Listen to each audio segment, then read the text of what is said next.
tant qu'il y aura des inégalités dans la société d'une manière générale, elles existent encore aussi dans les églises et du coup il faut lutter sur tous les fronts et puis avoir les yeux ouverts sur ce qui se passe, avoir un regard critique partout dans toutes les sphères de vie en fait.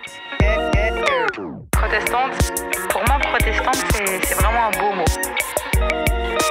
Protestante, c'est un mot qui porte un peu de subversion, un peu cette idée de lutte.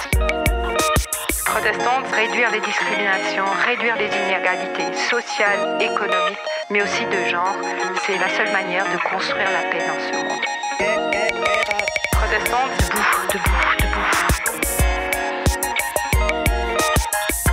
Que les femmes se fassent vraiment confiance parce que leur lumière, on en a besoin dans ce monde. Protestante, quand on a Dieu.e avec nous, on peut aller partout. Bonjour à toutes et à tous et bienvenue sur Protestante, un podcast produit par Regard Protestant. Je suis Jérémy Kleiss et aujourd'hui, je suis fier de vous présenter ma conversation avec Lauriane Savoie. Il y a quelques mois, je me suis rendu à Genève. Considérée comme la Rome protestante sous l'évidente influence du théologien et réformateur Jean Calvin, c'est aussi là qu'est installée la faculté de théologie de l'Université de Genève où j'ai retrouvé Lauriane Savoie. Elle y a travaillé 7 ans, notamment en tant qu'assistante doctorante en théologie pratique, aux côtés de la doyenne Élisabeth Parmentier, puis comme post-doctorante. Je pourrais également rajouter qu'elle est théologienne, historienne, militante féministe et chercheuse associée à l'Institut lémanique de théologie pratique. Ses sujets de prédilection, genre et protestantisme, et l'évolution du ministère pastoral, et en particulier celui des femmes. Car oui, Lauriane Savoie, vous la connaissez peut-être car elle est l'autrice du livre Pionnière, Comment les femmes sont devenues pasteurs, sorti début 2023 aux éditions Labor et Fides et qui a fait grand bruit.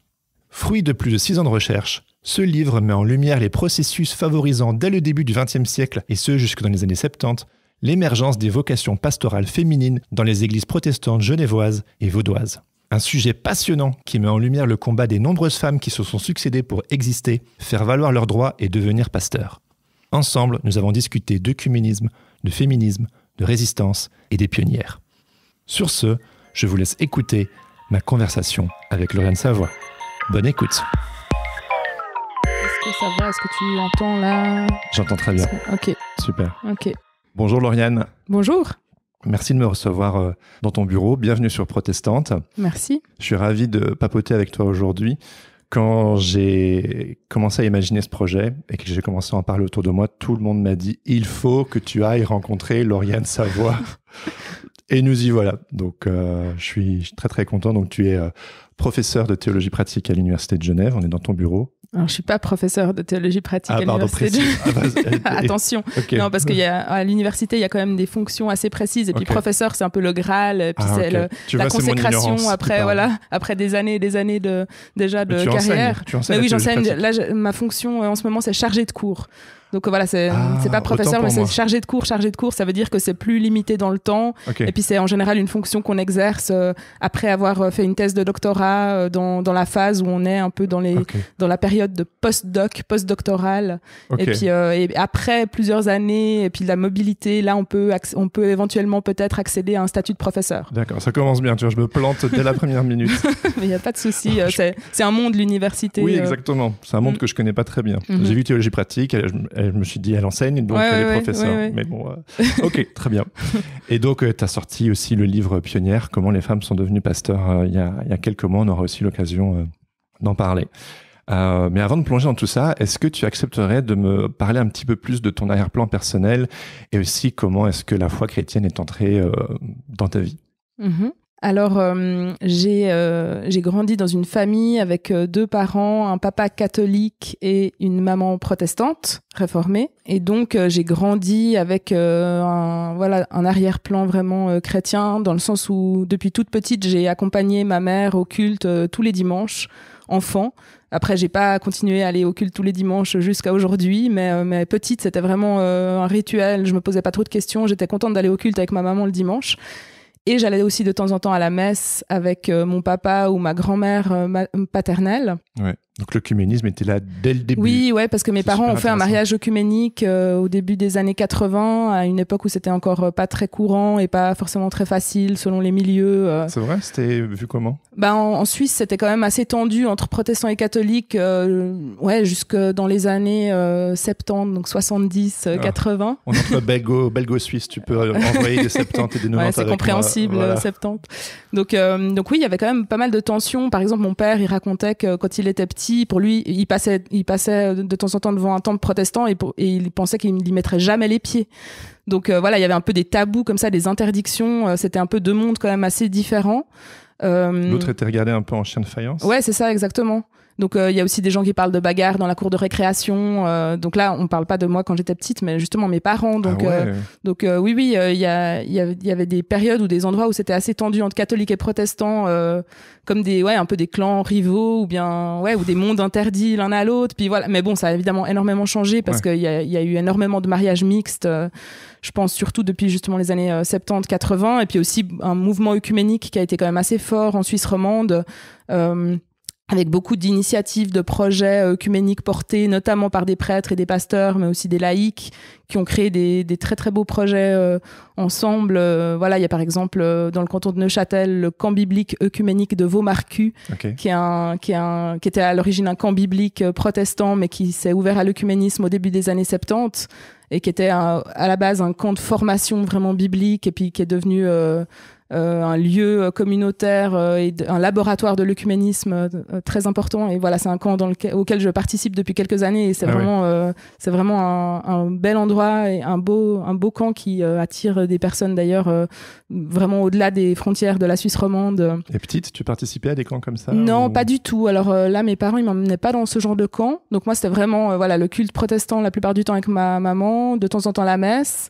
Et puis une chose qui m'a vraiment frappée petite, c'est quand j'ai réalisé que les femmes ne pouvaient pas être prêtres dans l'église catholique.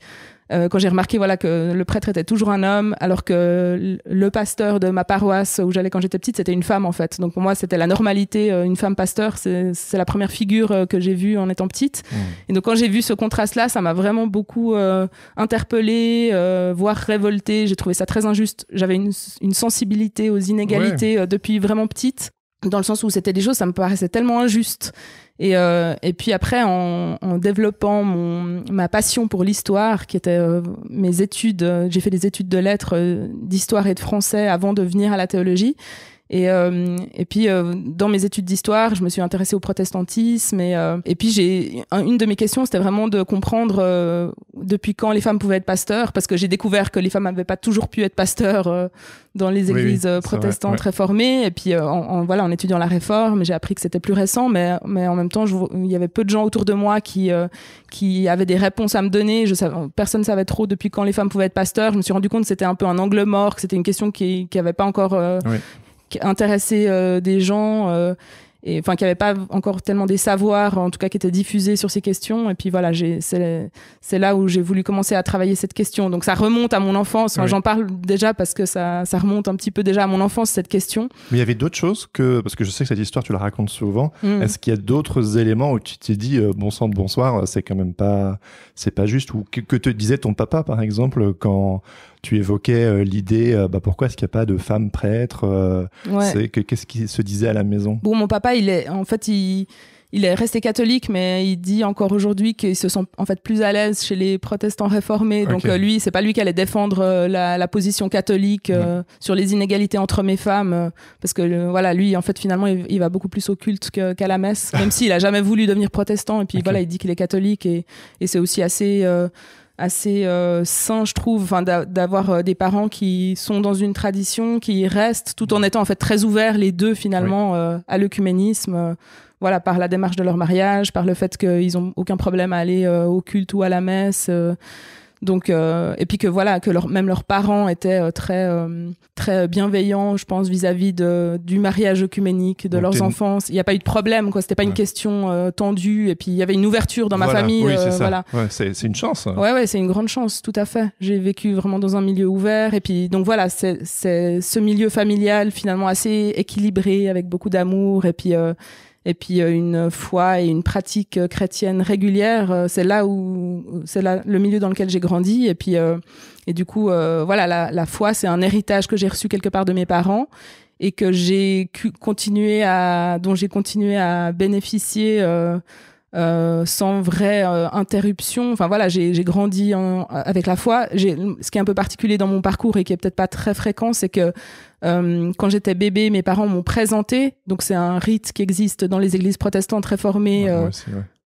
Moi, pas protestant, mais mes parents ont fait pareil. Ouais, mais d'accord. Ouais. Alors là, c'est ça, la présentation, c'est un rite qui a été proposé à partir du moment, il y a quelques décennies, où les parents ne voulaient plus forcément baptiser leur enfant bébé, mais voulaient lui laisser le choix de demander le baptême plus tard. Et du coup, il y a eu ce rite de la présentation qui a été proposé, qui existe d'ailleurs dans la Bible avec la présentation de Jésus au temple. Donc voilà, c'est pas une invention comme ça qui sort de nulle part. À l'église que ça a été fait. Oui, ouais. Moi, mes parents m'ont dit qu'ils l'ont fait dans la chambre d'hôpital, tu vois. Ouais, d'accord. Entre eux et Dieu. Ok. Ils m'ont aussi présenté. Ouais. Mais toi, du coup, il y a eu ce rite. Ouais, c'était pendant un culte dominical habituel, c'est le rite de la présentation. Donc en fait, c'est un moment où les parents présentent l'enfant vraiment. En général, on est devant l'assemblée et puis un des parents ou les parents montrent leur enfant en tendant les bras en l'air, en soulevant l'enfant pour le présenter à la communauté. Et puis il y a des mots de bénédiction en fait de la part du pasteur ou de la pasteur. Et c'est un beau moment qui consiste à accueillir l'enfant dans la communauté, à demander la bénédiction de Dieu sur l'enfant, mais sans que ce soit le baptême. En disant, voilà, le baptême pourra être demandé plus tard si l'enfant, en devenant adulte, le souhaite. Donc voilà, donc c'est la démarche qu'ont faite mes parents. Et pourquoi tu dis que c'est particulier ? Enfin, ce qui est particulier, en fait, c'est la suite, c'est le fait que j'ai demandé le baptême quand j'avais 8 ans. Ah.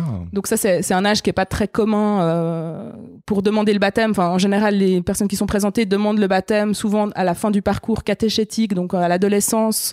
Il y a certains ados qui confirment leur baptême et puis d'autres qui demandent le baptême. Souvent, c'est à ce moment-là que ça se fait ou plus tard. Et toi, à 8 ans, qu'est-ce qui se passe du coup ? Pourquoi ? En fait, je me rappelle pas très bien de ce qui s'est passé. J'arriverai pas à dire, c'est pas que j'ai eu une révélation. Enfin, en tout cas, je m'en rappelle pas. Alors peut-être, mais je m'en rappelle pas.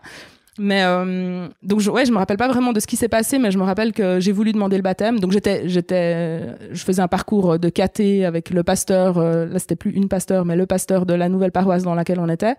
Et puis voilà, j'ai voulu demander le baptême et donc j'ai demandé au pasteur. Enfin, j'en ai parlé à mes parents. J'ai demandé au pasteur et puis on m'a dit, il faut que tu choisisses un parrain et une marraine. Et puis, et en fait, j'ai choisi comme marraine la pasteur de la paroisse dans laquelle j'allais quand j'étais encore plus petite avec ma maman. Donc, cette première figure de femme pasteur. Elle s'appelle comment ? Anne-Kay Lotz. D'accord. Et en fait, donc, je lui ai écrit une lettre qu'elle a toujours pour lui demander d'être ma marraine. Donc, voilà, à 8 ans. Et puis... C'est hyper touchant. Ouais. Et on a gardé on a une très jolie relation. C'est une belle relation parce que voilà, c'est la marraine que j'ai choisie. Puis en même temps, j'étais assez petite. Donc après, on a développé toute une relation au fur et à mesure de ma croissance. Et puis, et par contre, j'ai pas choisi de parrain parce que je voyais pas de figure masculine dans mon entourage à qui demander d'être mon parrain. Ah bon ? Et puis on m'a dit mais c'est pas une nécessité. Et du coup j'ai seulement une marraine et j'ai pas de parrain parce que je me suis dit je voulais pas demander en fait à n'importe qui ou à quelqu'un de la famille mais avec qui je me dis j'avais pas un feeling particulier donc voilà, donc j'ai pas de parrain et j'ai seulement une marraine que j'ai choisie. Et c'est ça qui est un peu particulier, c'est le fait d'avoir demandé le baptême à 8 ans et puis voilà, du coup, c'est un parcours un peu spécial. Puis après, j'ai continué avec... j'ai fait vraiment le parcours de caté classique, donc le caté à l'école primaire, puis après le caté quand on est ado, et puis la confirmation, et voilà. Et puis après, quand j'étais adolescente, après ma confirmation, je pense que là, j'ai eu une période où vraiment j'étais beaucoup moins pratiquante, parce que j'avais d'autres priorités que la pratique, disons, dominicale et tout ça. Qui était ?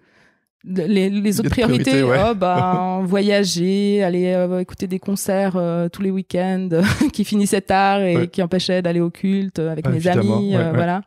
Ouais, faire des voyages, des sorties. Et en fait, après, je suis revenue, notamment par ma marraine pasteur qui m'a sollicité pour la seconder pour animer le caté avec les petits. Donc, je suis devenue catéchète, en fait, avec elle à ses côtés. Là, j'étais toute jeune adulte. Et donc, voilà, je me suis engagée une fois par semaine pour le caté avec elle. Et puis après, ça s'est poursuivi quand elle a arrêté. Elle a pris sa retraite. J'ai continué avec les autres pasteurs qui ont suivi. Donc, j'ai fait plusieurs années comme ça de catéchète pour les petits. Et en fait, là, je suis entrée dans le conseil de paroisse de ma paroisse. D'accord. Je suis devenue déléguée au consistoire. Donc, le consistoire, c'est le synode à Genève, le parlement de l'Église. Et donc, je représentais ma paroisse là. Donc là, j'ai été assez engagée dans les structures. Il me semble que là, déjà aussi, tu militais pour l'égalité. J'ai cru lire ça, que notamment, par exemple, durant tes études, où déjà dans ta paroisse, il y avait ce truc de militer un peu pour les droits des assistantes ou des femmes. Est-ce que je me trompe ? Ouais, alors ça, c'était pas tellement présent quand j'ai commencé à m'engager dans l'église, quand j'étais toute jeune adulte. Bon, il faut dire que là, je voyais pas trop de problématiques particulières, dans le sens où, par exemple, le conseil de paroisse dans lequel j'étais, on était, je pense, une majorité de femmes. Et puis c'était une femme qui présidait. C'était ma maman quand j'étais au conseil de paroisse. Donc ouais, il y avait pas tellement de problématiques de sexisme qui étaient flagrantes, disons. Donc c'est pas là où j'ai commencé à m'engager sur ces questions. D'accord. Et puis la pasteure de notre paroisse, c'était une femme aussi. Oui, donc c'était pas vraiment une question à ce moment-là. C'était plutôt une question quand j'ai commencé mes études d'histoire, où je m'intéressais beaucoup à l'histoire des femmes, aux questions féministes. Donc là, c'était plus présent dans mes études. Et puis après, les engagements pour l'égalité, ça s'est un peu développé. Bon.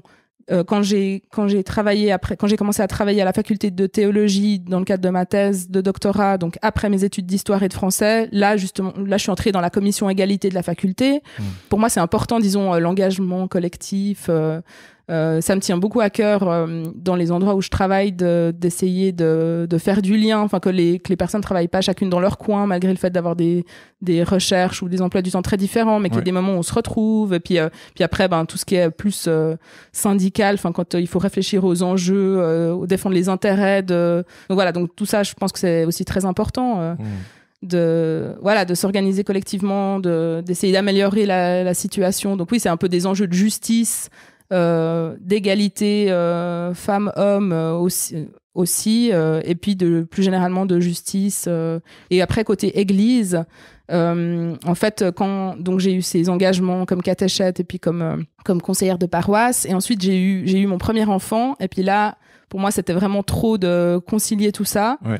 Donc, j'ai arrêté mon engagement au conseil de paroisse. Comme catéchète, j'ai continué un petit moment. J'allaitais mon fils, je pense, pendant juste avant ou juste après la séance de caté. Enfin, voilà, c'était toute une organisation. Mais après, j'ai arrêté vraiment ça. Et j'ai arrêté mes engagements en église. Et puis, j'ai commencé aussi à aller beaucoup moins au culte, parce que je trouvais que c'était pas facile avec un bébé. Oui. Il y a quand même il y a pas beaucoup de... On passe son temps à donner le biberon, à changer la couche, à lui donner à manger, et puis en fait on profite pas du tout. J'ai vécu la même chose.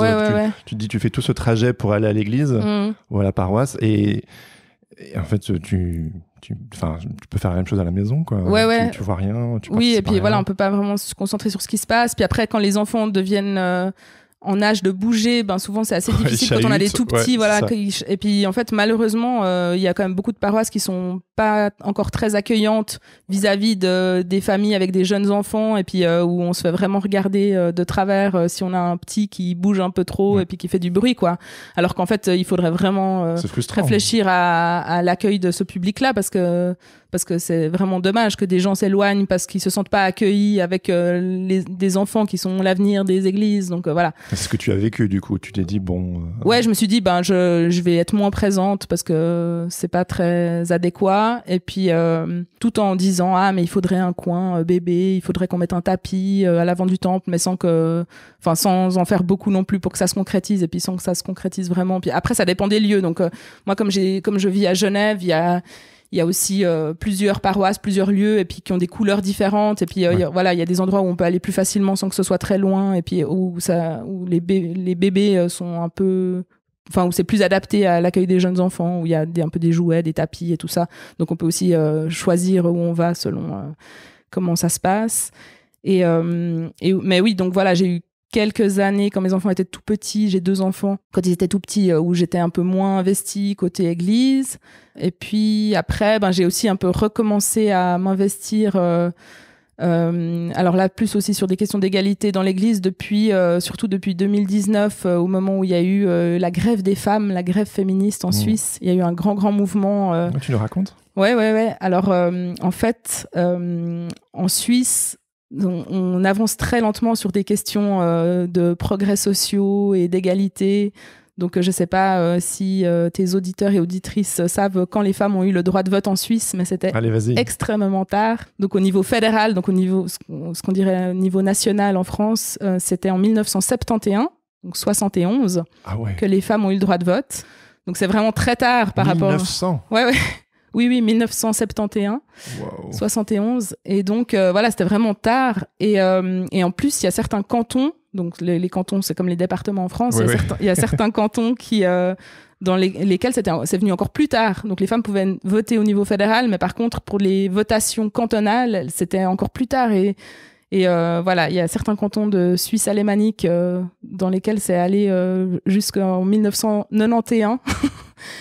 Pour que les femmes puissent avoir le droit de vote. Donc c'est assez fou. C'est incroyable. C'est vraiment fou. Donc voilà, en Suisse, ça avance très lentement et les femmes se sont énormément battues pour avoir le droit de vote et puis pour l'égalité.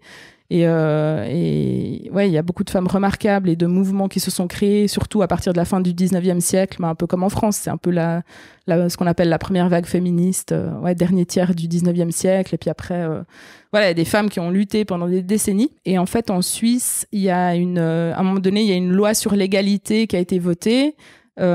C'était en 1981, si je me trompe pas. et en fait, il y a eu un énorme mouvement 10 ans après qui est parti de femmes dans des syndicats donc en 1991 qui ont voulu mettre sur pied une grande grève au niveau de toute la Suisse pour en fait protester contre le fait que cette loi n'était pas appliquée correctement. Donc il y a eu une loi sur l'égalité qui a été créée, notamment sur la question de l'égalité salariale, mais en fait on voyait pas de la concrétisation. Et donc il y a eu en 1991 une grève des femmes qui a été montée au niveau suisse et qui a été un énorme mouvement en fait avec les femmes qui ont fait grève non seulement sur leur lieu de travail mais aussi à la maison dans les tâches domestiques. Ouais. Donc c'était un des slogans, c'était les femmes, si les femmes croisent les bras, le pays perd pied, quelque chose comme ça. Donc pour dire que voilà, sans le travail des femmes, que ce soit le travail rémunéré ou le travail à la maison, de soins des enfants, etc., que le pays pouvait pas tourner sans les femmes.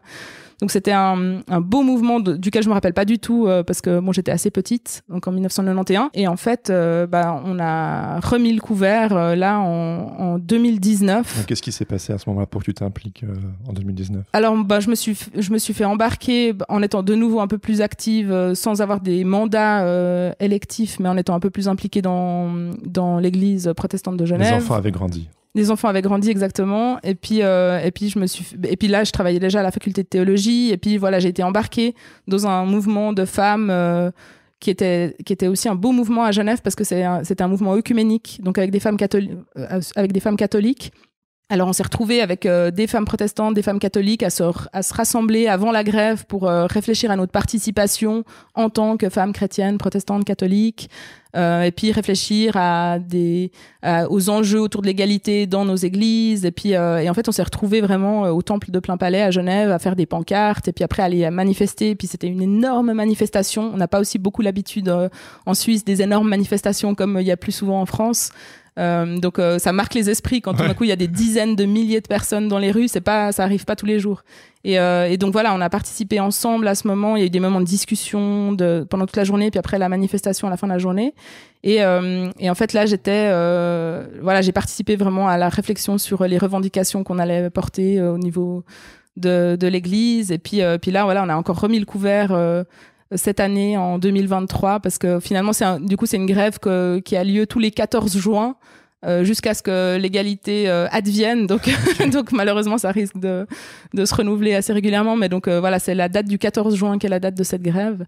Et puis voilà, c'est surtout du coup depuis 2019 mais en fait c'est le moment où j'ai commencé à travailler à faire cette recherche sur l'ouverture du pastorat aux femmes. C'est ce moment-là où vraiment je me suis un peu plus intéressée aux questions d'égalité dans les églises. T'as commencé à l'écrire quand du coup ce livre ? En fait d'abord c'était une thèse de doctorat sur laquelle j'ai commencé à travailler en 2016. D'accord. Et donc j'ai travaillé pendant 6 ans en fait sur cette thèse de doctorat. C'était un très gros travail, à la fois avec des côtés historiques, avec le fait de faire des recherches dans des sources, dans la documentation des églises, dans des archives des médias, de l'université, etc. Et puis un travail où j'ai fait beaucoup d'entretiens, comme toi, avec des femmes pasteurs et quelques hommes pasteurs aussi, de différentes générations, mais beaucoup des plus âgés, pour recueillir leurs témoignages et leurs expériences voilà, qui figurent pas forcément dans des sources écrites.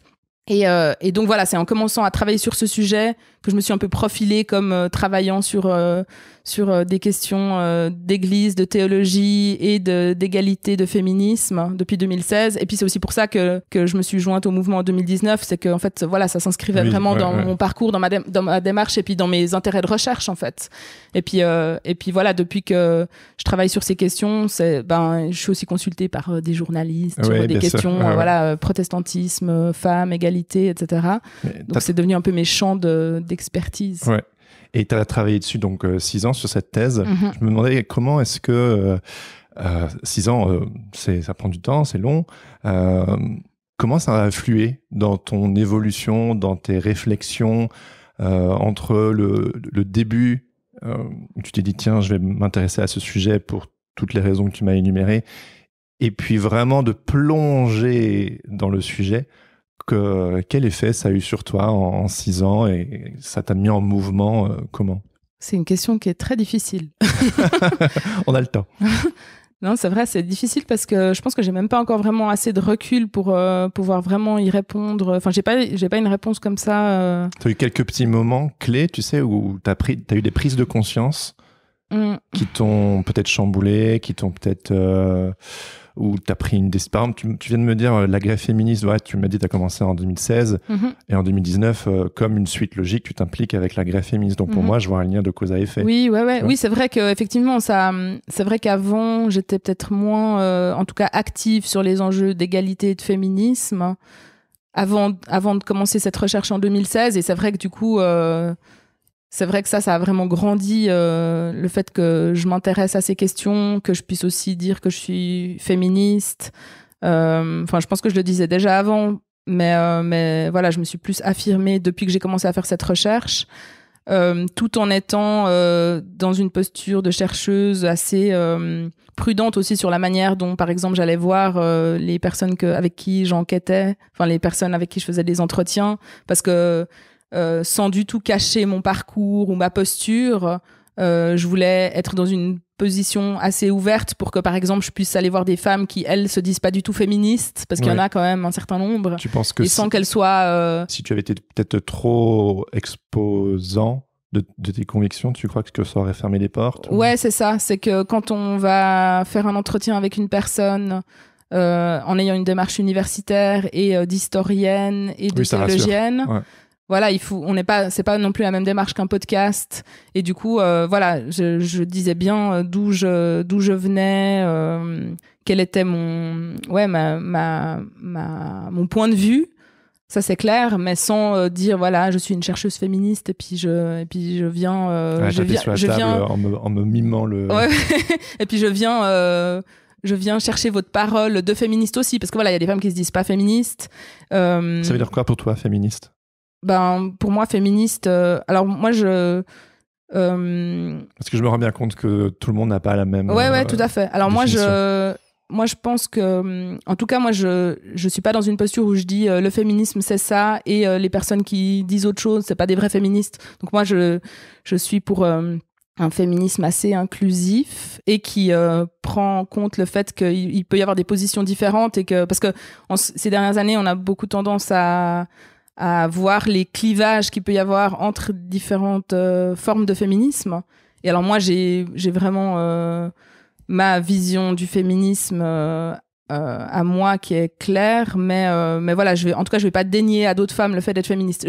En fait, je vais peut-être expliciter un peu plus ce que je veux dire. Mais donc, pour moi, le féminisme, c'est la prise de conscience du fait qu'il y a encore énormément d'inégalités entre les femmes et les hommes, qui sont injustes et contre lesquelles il faut lutter. Et du coup, c'est la lutte contre les inégalités. Donc, ça veut dire la lutte pour la liberté, l'émancipation des femmes et la justice c'est la lutte pour la justice, en ayant les yeux ouverts sur le fait qu'il y a beaucoup d'inégalités entre femmes et hommes.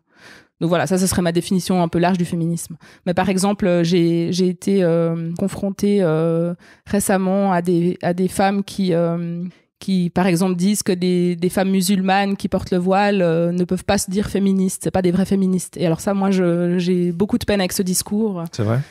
Oui, beaucoup, parce que voilà, pour moi, c'est très très important d'être respectueuse de l'autodétermination et puis de la capacité d'agir et de réfléchir de mes sœurs, des autres femmes. Et puis et du coup, voilà, moi, pour moi, j'ai pas à imposer ma manière de concevoir le vêtement ou bien la foi, la piété à une autre femme, voilà, en disant non, ça c'est pas correct, ça c'est de la soumission, tu peux pas porter le voile parce que c'est un acte de soumission et tu peux pas être féministe. Enfin voilà, moi je peux pas être dans une posture comme ça où j'impose une vision à une autre femme. Et donc moi j'avais plutôt avoir une posture d'écoute et de soutien et de solidarité vis-à-vis de femmes qui ont d'autres expériences et pour moi c'est très très important. Et là je prends l'exemple de femmes musulmanes qui portent le voile et qui se diraient féministes.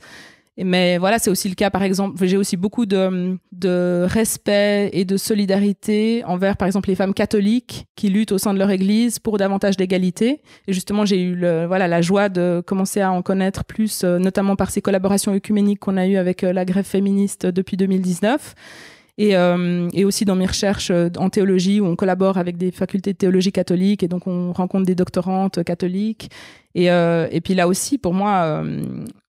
j'ai pas, par exemple, à porter de jugement sur des femmes catholiques qui resteraient dans leur église tout en se disant féministes, parce qu'on pourrait dire aussi, mais c'est tellement misogyne, ce milieu de l'église catholique romaine, on peut pas être féministe en travaillant pour cette église, par exemple, c'est pas possible, et du coup, c'est pas des vraies féministes, en fait, c'est des femmes soumises qui se rendent pas compte. Donc voilà, ça peut être une vision féministe assez excluante, et puis voilà, pour moi, on doit être plutôt vraiment dans une posture de solidarité, d'écoute, déjà d'écouter les personnes concernées, parce que dans le féminisme, voilà, on a aussi eu cette tendance, par exemple, à parler à la place des femmes prostituées, des travailleuses du sexe. Là, c'est un autre exemple où on va dire, voilà, les travailleuses du sexe, les prostituées, c'est des personnes qui sont aliénées, qui sont soumises, puis il faut les sauver, etc.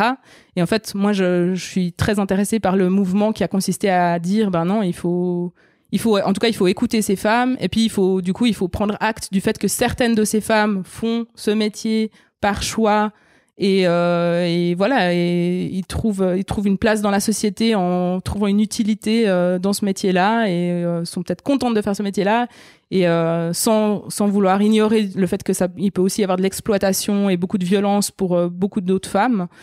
Mais voilà, il faut entendre aussi ce discours-là. Et donc pour moi, c'est ça qui est important aussi dans le féminisme. C'est de pas monter les femmes les unes contre les autres en disant, voilà, il y a les vraies féministes, les fausses féministes, il y a les femmes qui sont soumises et aliénées sans le savoir et il faut les sauver. Enfin, voilà, c'est une posture qui me convient pas du tout. Donc c'est peut-être un long développement sur ce que c'est.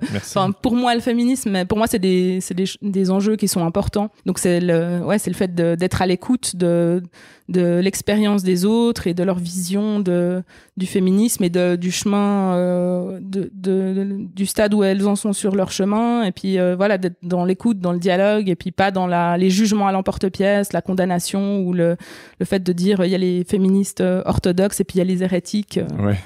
Qu'on peut pas appeler féministes. Pour moi, c'est pas possible. Ouais. Être à l'écoute, c'est aussi tout le travail d'historienne que tu as fourni pour ton livre Pionnière. Tu t'es mis à l'écoute, tu as été chercher et tu nous as restitué tout ça dans ce gros pavé qui est le fruit de ta thèse et qui a eu un très joli écho, il me semble. Il a été très bien reçu. Ouais. Il est sorti le 8 mars, donc Journée internationale de la femme, donc c'est bien vu. Est-ce que tu peux nous présenter un tout petit peu ce livre ? Avec plaisir. Alors, en fait, donc c'est le fruit de ces 6 années de recherche de doctorat en théologie.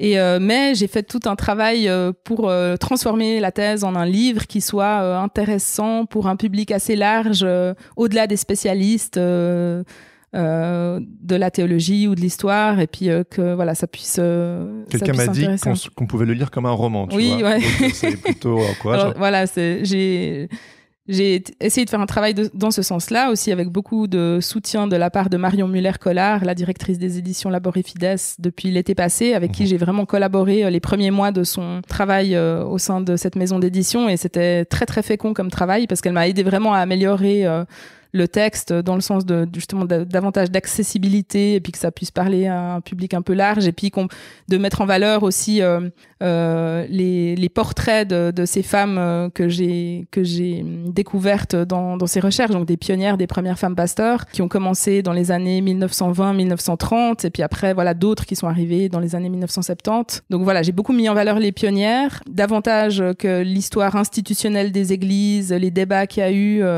qui sont aussi une grande partie du travail, mais voilà, j'ai essayé de mettre d'abord en lumière les pionnières et puis ouais, de faire connaître ces parcours qui sont très méconnus, qui sont passionnants, qui sont assez différents les uns des autres. Voilà, ces pionnières, elles ont eu des stratégies assez différentes pour essayer de faire leur place dans leurs églises et puis ouais, j'ai trouvé ça tout à fait passionnant. Et donc j'ai travaillé plusieurs mois sur ce livre et je suis très très heureuse. Plusieurs mois sur le remaniement. Ouais, sur la transformation de la thèse en livre. C'était un travail encore de plusieurs mois et je suis très fière d'avoir ce produit-là depuis mars et puis j'espère que ça pourra trouver un public et que ça pourra intéresser un public aussi intéressé par l'histoire des femmes, l'histoire de l'accès des femmes à certaines professions nouvelles parce que voilà, on peut aussi sans avoir un intérêt particulier pour les églises, on peut aussi venir à ce livre par l'intérêt pour l'histoire des femmes, des mouvements féministes. Parce que ça a commencé, si je ne me trompe pas, notamment en entrant en écho avec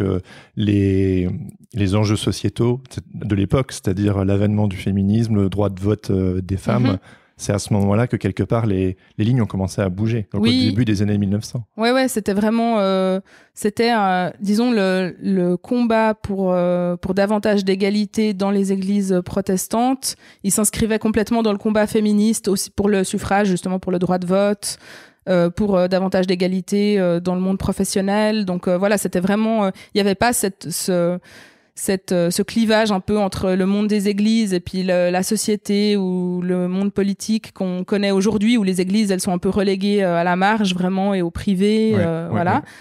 C'était pas du tout le cas dans ces années 1920-1930, donc des féministes laïques très très engagées en Suisse romande et je pense notamment à une féministe qui s'appelait Émilie Gour et qui avait fondé un journal qui s'appelait Le Mouvement Féministe en 1912. Cette féministe, elle écrivait régulièrement des articles pour défendre justement le fait de commencer à avoir des femmes pasteurs dans les églises protestantes. Et puis, même si c'était pas concerné elle, voilà, exactement. C'était un sujet important. Ouais, c'est ça. Comme l'accès des femmes à d'autres professions. Donc voilà, c'était un sujet important. Et puis par exemple, la première femme pasteur à Genève qui s'appelait Marcelle Barr, elle a prêché dans des rassemblements suffragistes parce que ce qui était intéressant, c'est que par exemple à Genève ou même à Lausanne, il y avait régulièrement au début du XXe siècle des congrès suffragistes, féminins, féministes de toutes sortes de mouvements, notamment pour le suffrage. Et puis et dans le cadre de ces congrès qui rassemblaient des femmes de toute la Suisse et des fois des congrès internationaux à Genève avec des délégués de plein de pays. Et en fait, souvent dans ces rassemblements, il y avait un culte solennel au début, parfois à la fin. Ça faisait vraiment partie de ces grands rassemblements féministes, en fait. Là, ça donnait l'occasion d'entendre une femme prêcher. Au début ou à la fin de ces congrès, et c'est là où on a des premières prédications de femmes, parfois à la cathédrale Saint-Pierre à Genève. En 1920, on a une première femme qui monte en chaire pour prêcher, et c'est une Britannique qui s'appelait Maud Royden qui vient et qui prêche, et puis ça marque les esprits dans la presse de l'époque. En 1920, il y a des articles qui racontent l'entrée de cette femme déjà dans le couloir central de la cathédrale, et puis après elle monte en chaire, et puis alors il y a toujours, c'est drôle parce que dans la presse, dans les archives, il y a toujours des commentaires sur le vêtement de ces femmes, systématiquement. Ouais. Alors que des fois c'est juste un petit entrefilet dans la presse, mais par exemple il y a un petit entrefilet sur la prédication d'une femme, je sais plus si c'était à Genève ou Lausanne, et puis il y a 3 lignes, et puis la dernière phrase c'est: elle portait un surplis très élégant. Et puis par contre il y a pas du tout de commentaires sur sa prédication. Voilà, c'est ça. Sur parfois oui, mais voilà, il y a systématiquement un commentaire sur son vêtement. Donc voilà, c'est assez rigolo. Et puis il y a beaucoup de citations comme ça assez savoureuses dans mon livre. Mais donc voilà, c'est ces premières femmes qui prêchent du haut des chaires des cathédrales en Suisse, c'est des femmes qui viennent pour participer à des congrès suffragistes. Donc on voit que vraiment c'est un contexte qui est très différent du nôtre, parce que là un grand rassemblement féministe en Suisse ou en France, on verrait pas tellement un grand culte solennel dans la cathédrale de la ville pour célébrer, enfin pour marquer le début ou la fin du congrès. Enfin voilà, c'est vraiment une autre époque. Mais voilà, il y avait une solidarité entre les femmes pour lutter pour davantage d'égalité dans tous les milieux, dont l'Église. Ouais, c'est inspirant parce que aujourd'hui, c'est vrai que c'est beaucoup plus séparé. Mm-hmm. Mais qu'est-ce qui a favorisé l'accès aux femmes au ministère pastoral à l'époque ? Alors, la première chose qui a vraiment facilité, qui a fait bouger les lignes, c'est la formation des femmes, c'est-à-dire le moment où les femmes ont pu accéder aux études universitaires, notamment les études de théologie. C'est vraiment ça qui était déterminant, parce que comme dans les églises protestantes réformées, la condition principale pour être pasteur, c'est d'avoir une formation académique en théologie. Aujourd'hui, un master. En fait, dès le moment où pendant des siècles, les femmes, en fait, n'avaient pas accès aux études, elles avaient pas accès aux études universitaires et donc pas aux études de théologie. Donc, en fait, il y avait même pas besoin de justifier le fait qu'elles puissent pas devenir pasteurs, parce qu'en fait, c'était évident que, de toute façon, elles n'avaient pas le savoir, les connaissances qu'il fallait pour devenir pasteur. Donc, il y avait même pas besoin de les exclure explicitement. Donc, c'était pas un sujet. C'était pas un sujet, c'était pas écrit dans des règlements que les pasteurs ne pouvaient être que des hommes. C'était une évidence.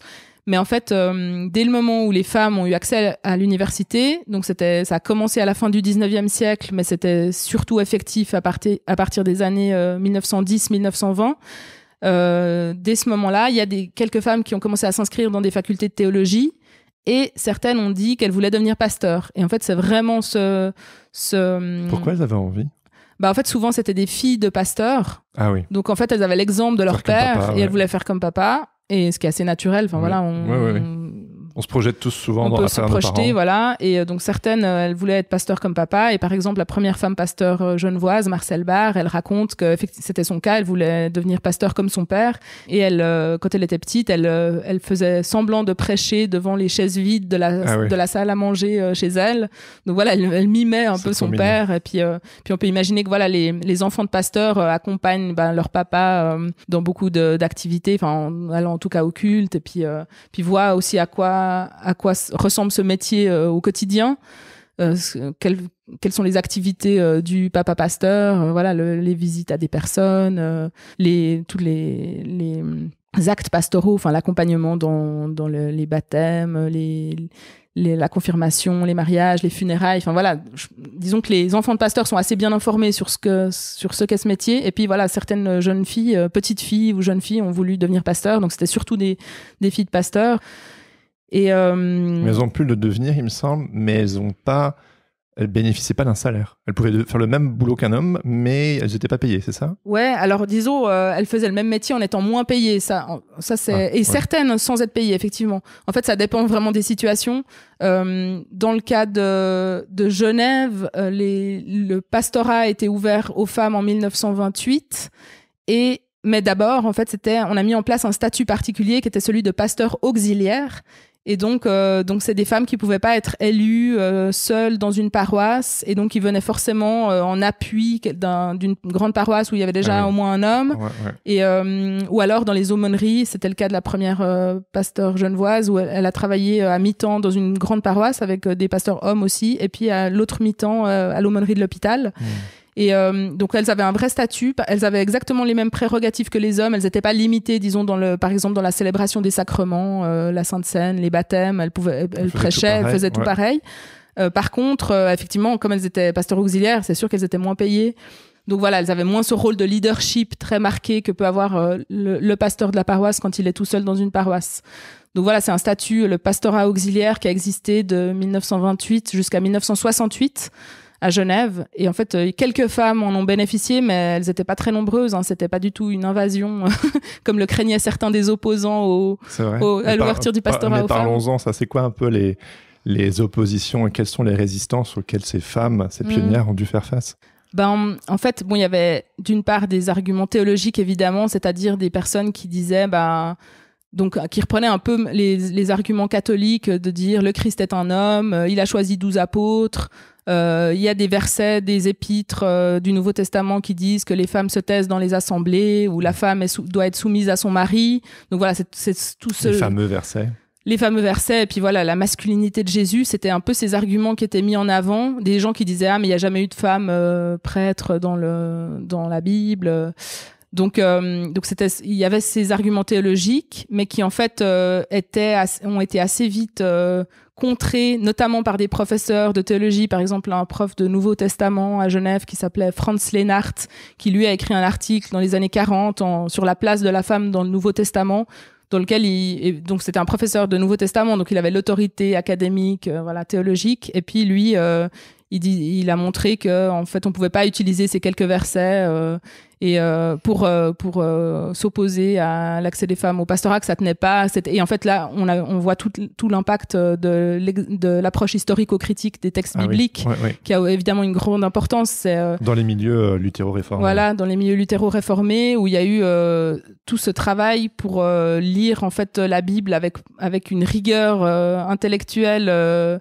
De pas prendre les versets au pied de la lettre. Ouais, c'est ça, et puis de s'intéresser vraiment, enfin de prendre en compte le fait que le contexte de production de ces textes bibliques, il est très différent de notre contexte, et puis que toutes les phrases de tous les textes bibliques n'ont pas à être prises au pied de la lettre pour aujourd'hui. Enfin voilà, sinon on pratiquerait l'esclavage, la lapidation, etc., etc. Donc, ça fait du bien l'approche historico-critique. Oui. Ben disons c'est quand même salutaire, et puis c'est intellectuellement honnête. Ouais. Voilà, il n'y a pas d'autre mot. Donc heureusement que voilà, il y a eu l'avènement de cette approche-là qui a fait que finalement les personnes qui avaient des arguments théologiques contre l'ouverture du pastorat aux femmes ont été un peu minorisées sur ces questions. Enfin disons les profs de théologie des facultés de théologie de Suisse romande ou de France ne les ont pas soutenus dans cette vision-là, et du coup voilà, il y avait l'autorité académique théologique qui était du côté des femmes, si on veut, de l'égalité.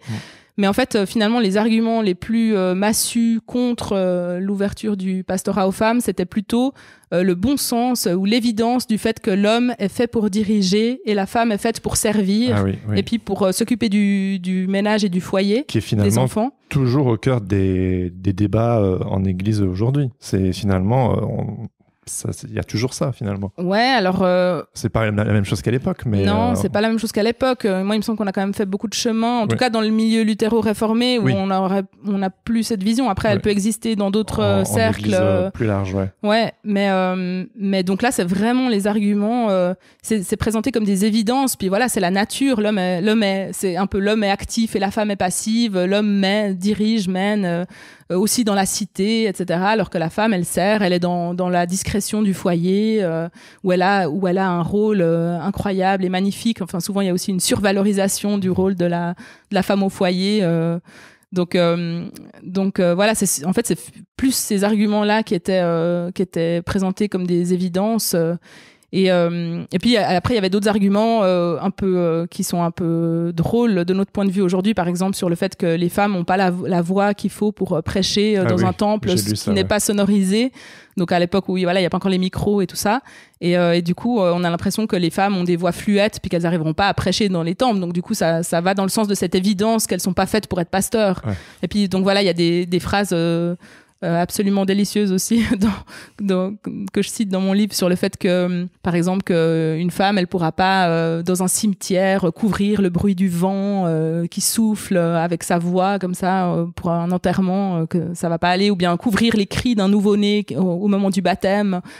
Sa voix ne pourra pas non plus faire l'affaire. Donc voilà, il y avait cette conception-là, ces arguments un peu pseudo-biologisants de dire finalement même la nature féminine, elle est pas faite, la femme est plus faible. Donc il y avait aussi le fait de présenter le métier de pasteur comme un métier extrêmement exigeant. Et puis il y avait même des personnes qui disaient qu'il faut avoir une carrure physique importante pour être pasteur. En fait, on peut pas, même comme homme, si on est un homme fluet, un peu fragile ou pas très musclé, en fait on fera pas un bon pasteur, parce qu'il faut être un bonhomme. Faut être un bonhomme, voilà. Mais je trouve que c'est aussi une avancée, t'en parlais je pense sur une interview, le fait qu'il y a cette figure paternalisante du pasteur, et qu'il y a peut-être des hommes qui ne se retrouvent pas dans cette posture-là, et que les femmes ont pu contribuer, les femmes pasteurs ont pu contribuer faire baisser la température. Ouais, on n'est pas exactement. obligé. Je trouve que c'est aussi libérateur pour les hommes. Tout à fait,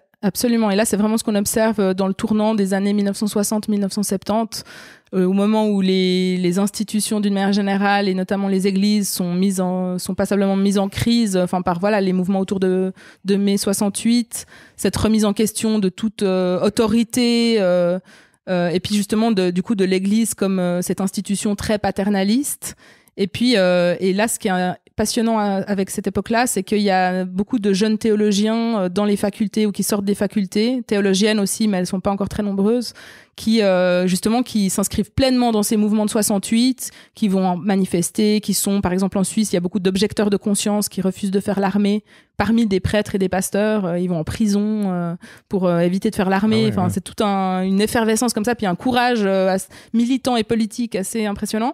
Et donc voilà, il y a cette nouvelle génération de jeunes qui font des études de théologie, qui veulent devenir pasteur, mais pas comme papa ou grand-papa, pas ce pasteur-là qui est un pasteur, qui est une figure très austère, qui surplombe la communauté, qui doit tout savoir. Voilà, qui est une autorité. C'est une pression monstre. Ouais, exactement. Et ça correspond plus en fait à la jeunesse, disons, des années 60-70.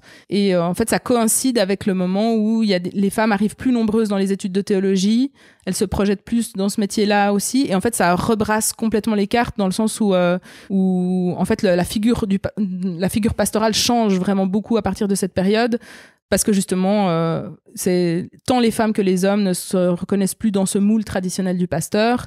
Et ils et elles réinventent la manière d'être pasteur. Et on a une diversification de manières d'envisager le ministère pastoral. C'est aussi la période où le port de la robe noire des pasteurs est beaucoup remis en question. Donc il y a beaucoup de pasteurs qui portent plus la robe pour prêcher, pour ne pas se distinguer des fidèles. Dans le même sens, à Genève, il y a un mouvement de contestation de la consécration, qu'on appelle aussi ordination dans d'autres églises. Cet acte qui est pas loin d'être un sacrement, qui marque l'entrée d'une personne dans le ministère pastoral. Les jeunes veulent plus de la consécration à Genève à la fin des années 60 parce que ça leur semble être trop une mise à part de l'ensemble des fidèles, et puis ça va contre le sacerdoce universel, et voilà, ils veulent pas être au-dessus de la communauté. Donc voilà, il y a plein de choses passionnantes qui se passent à ce moment-là. Et puis il y a encore jusqu'à aujourd'hui des pasteurs qui sont plutôt dans la lignée de la figure traditionnelle du pasteur et dans cette posture d'autorité, d'enseignement, etc. Ça existe toujours, mais il y a d'autres manières d'être pasteur. Ouais. Mais j'allais te poser cette question. Il y a eu pas mal d'évolutions, justement, notamment dans les milieux protestants luthéro-réformés. Mais aujourd'hui, en 2023, en église chrétienne en général, et il y a encore toujours des résistances. Et comment tu expliques le fait que tout le monde ne prend pas le train en marche ? Dans d'autres églises ou au sein des églises luthéro-réformées ? Non, ça peut être les deux, mais en église en général, il y a quand même des personnes qui se retrouvent encore toujours dans l'approche traditionnelle et qui vont lutter contre, encore toujours aujourd'hui. Ouais. C'est vrai que même dans des églises luthéro-réformées, il y a encore, par exemple, des paroisses qui sont réticentes à engager une femme pasteur. Soit parce que il y a une conception, certaines parlent d'une conception un peu ancestrale, du coup, qui serait aussi héritée du catholicisme. C'est plus rassurant quelque part d'avoir un homme pasteur parce que il y a des gens qui ont besoin de cet aspect un peu paternaliste. Donc disons que ça existe toujours des paroisses qui veulent pas trop une femme pasteur. Il y a aussi des paroisses qui sont réticentes, par exemple, à engager une jeune femme pasteur par peur qu'elle ait des enfants et qu'elle prenne des congés maternité successifs et que du coup la paroisse soit un peu livrée à elle-même sans pasteur pendant des mois voire des années. Donc ça, c'est un gros problème. Qui est encore vraiment une inégalité entre les hommes et les femmes, disons. Parce qu'on part du principe aussi qu'elle aura des enfants et qu'elle en voudra. Oui, alors ça c'est clair. Et puis, mais en fait, ce qui est pas juste, c'est le fait que ça ait un impact très fort sur les femmes et sur les carrières des femmes, et pas du tout sur celles des hommes, parce que on n'a pas un congé parental égalitaire. Si ça avait le même impact, le fait d'avoir un enfant, sur les hommes et les femmes, voilà, disons, il n'y a pas des paroisses qui rechigneraient à engager une femme alors qu'un homme, c'est un risque moins important. Donc voilà, là, à mon avis, il y a vraiment les églises ont vraiment du chemin à faire. Mais bon, c'est la société dans son ensemble. Mais les églises pourraient être un peu plus à l'avant-garde en disant, nous, par exemple, on donne un congé paternité égal à celui des femmes, puis comme ça. Ça serait trop bien. Donc voilà, ce serait prophétique. Donc carrément. Ouais. Donc voilà, moi je pense que là, c'est des gestes que pourraient faire les églises qui seraient forts. Quels sont les axes d'amélioration selon toi pour aujourd'hui, en 2023? Sur le sujet. Alors ouais, ça c'est un des aspects, la question de la parentalité qui n'a pas du tout le même impact sur les femmes et sur les hommes, et pour moi c'est une question vraiment très importante. Les autres sujets sur lesquels on peut trouver des améliorations, c'est par exemple le fait qu'il y a quand même encore certains lieux qui sont dans lesquels justement, qui accueillent pas par exemple des femmes pasteurs, qui sont un peu des bastions masculins, ou bien certains conseils de paroisse dans lesquels il n'y a pas encore des femmes. Donc à mon avis, il y a des progrès à faire en termes de mixité. Moi je crois beaucoup à la collaboration entre les hommes et les femmes. Je pense que c'est important d'avoir de la diversité, de la mixité un peu partout, à tous les échelons. Donc je pense que c'est important d'avoir un œil attentif sur ces questions pour se rendre compte qu'elle est pas effective partout, et il y a des lieux de résistance, et en fait il faut en prendre conscience, se demander pourquoi, et puis peut-être promouvoir l'accès des femmes à certaines sphères desquelles elles sont encore exclues, même si c'est tacite et si c'est pas explicite. Il y a des gros progrès qu'on peut faire aussi du côté théologique et liturgique sur la manière de parler de Dieu. Ça, c'est Dieu.e. Ouais, alors c'est des tentatives, des manières d'essayer d'ouvrir les imaginaires qui souvent provoquent des réactions extrêmement épidermiques. Donc voilà, on en prend aussi plein la figure quand on s'engage un peu sur ces questions-là, parce que c'est toute la question du langage inclusif, de l'écriture, etc. Et puis c'est là où on voit qu'il y a beaucoup de gens qui ont une vision assez conservatrice, non seulement de la langue, mais aussi du côté église ou théologie, des manières de parler de Dieu. Où il faut surtout pas changer les formules dont on a l'habitude, et alors que pour moi c'est un enjeu important, le langage, parce que c'est l'enjeu de l'imaginaire. Et puis voilà, c'est pas, à mon avis, c'est pas sain d'avoir une vision un peu fossilisée du langage et de la théologie qui devrait pas bouger parce qu'on aurait une norme qui donnerait satisfaction, et puis il faut rien toucher. Non, moi je pense que le langage il a toujours évolué, la langue a toujours évolué, donc voilà, on peut être plus ou moins content des évolutions qui existent, mais en tout cas elles correspondent à des besoins qui se font, qui sont là. Et puis en théologie, la théologie c'est aussi une discipline qui n'est pas figée, qui s'enrichit énormément, par exemple, de l'apport justement de théologiennes féministes depuis plusieurs décennies. Aujourd'hui, de la théologie queer, de la théologie qui vient d'autres endroits que l'Europe et le monde anglo-saxon, où voilà, il y a une richesse énorme du côté de l'Asie, de l'Afrique, de l'Amérique latine, et puis voilà, qui enrichit énormément la théologie. Et voilà, on peut se réjouir vraiment de ce foisonnement qui est là, et puis évitons d'être dans une posture de conservation d'un patrimoine qui devrait surtout pas bouger, et voyons ces mouvements comme une richesse, un enrichissement, une fécondité. C'est ce qui est inspirant aussi avec ce travail, et aussi l'approche historico-critique qui permet de prendre du recul sur les textes, et tous ces avancées par rapport aux femmes, l'accès au ministère pastoral, et le fait de se pencher sur ces versets et vraiment les disséquer de manière honnête intellectuellement et exigeante, c'est comme si ça pouvait aussi ouvrir la porte pour d'autres combats. Je pense notamment, tu viens de l'évoquer, à la communauté LGBTQIA+. Est-ce que tu crois que ces avancées pour les femmes pourront bénéficier aussi pour ces questions-là? Oui, moi j'en suis convaincue. Quand je lis certains discours sur les femmes qui ont été produits dans les années 1920 ou 1930, notamment en prenant appui sur certains versets d'épîtres ou comme ça me fait vraiment penser au débat des dernières années sur l'homosexualité dans nos églises, et puis dans le sens où il y a vraiment des parallèles entre les combats des femmes d'il y a quelques décennies, qui durent encore aujourd'hui, et puis les combats des personnes LGBTQIA+ aujourd'hui, depuis quelques années. On est toujours dans des mouvements de remise en question, d'une certaine oppression, en fait, d'une norme sociale très forte qui est entretenu par des personnes qui ont intérêt enfin qui ne veulent pas partager le pouvoir en fait. Et donc voilà, pour moi, il y a vraiment des liens à faire très clairs entre ces différents mouvements et une solidarité à avoir. Et puis un combat qui continue aujourd'hui, y compris du côté des femmes, parce que justement on n'est pas arrivé, même si dans les églises luthéro-réformées on peut avoir l'impression que voilà, les femmes ont accès à toutes les fonctions. Maintenant il y a des femmes qui président les églises en France, en Suisse, en Allemagne, donc c'est formidable. Mais il y a toujours, en fait, tant qu'il y aura des inégalités dans la société d'une manière générale, elles existent encore aussi dans les églises, et du coup il faut lutter sur tous les fronts et puis avoir les yeux ouverts sur ce qui se passe, avoir un regard critique partout dans toutes les sphères de vie en fait. Comment tu as vécu un peu toutes ces années de lutte? J'imagine que ça doit être prenant et par moments éprouvant aussi.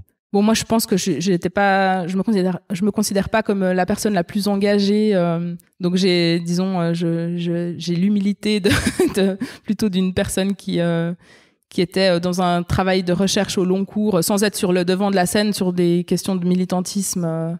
Donc voilà, je pense que je suis vraiment pas la personne la plus engagée, mais t'as contribué et tu contribues. Ouais, voilà, je contribue. Alors pour moi, c'est important que ce soit des luttes qui soient collectives, où voilà, ce soit pas juste une ou deux figures médiatiques, mais que ce soit porté par des groupes. Et c'est ça que je trouve magnifique dans ce mouvement-là.